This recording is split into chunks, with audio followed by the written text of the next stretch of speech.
Assalamualaikum warahmatullahi wabarakatuh. Perkenalkan, nama saya Muhammad Sultan Prasetyo dari kelompok 13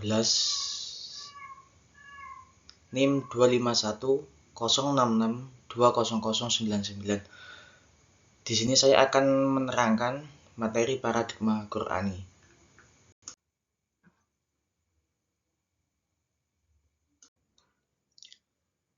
Pengertian paradigma.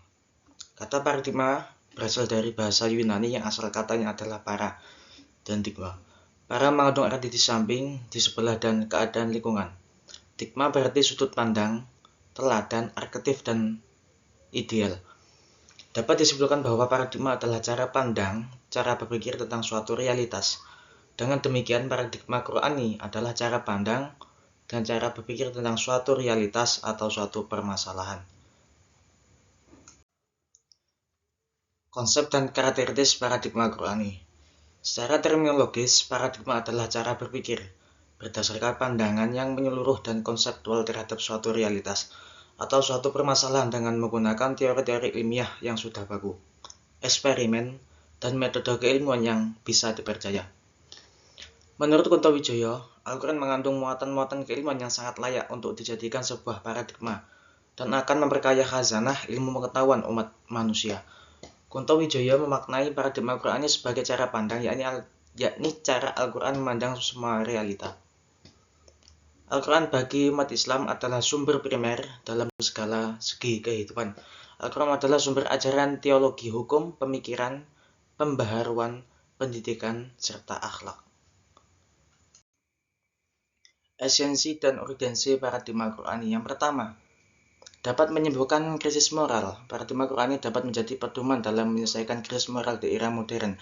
Yang kedua, menyediakan perdamaian, yaitu paradigma Qur'ani dapat membangun kesatuan antar umat yang merupakan perwujudan dari kedamaian di antara manusia.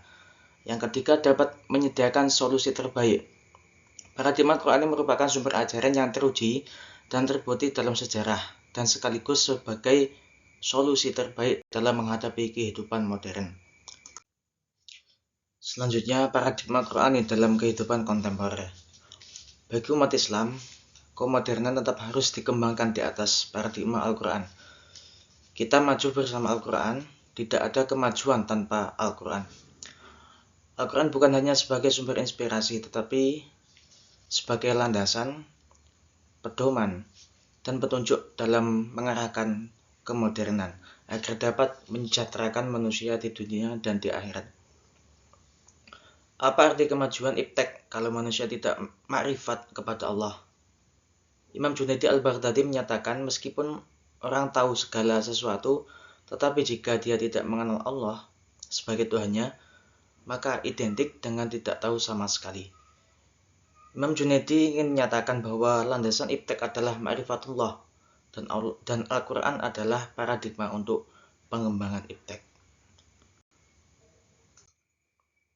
Selanjutnya, kesimpulan. Al-Quran merupakan sumber utama atau kiblat umat Islam dalam memahami, menjalani, memaknai kehidupan.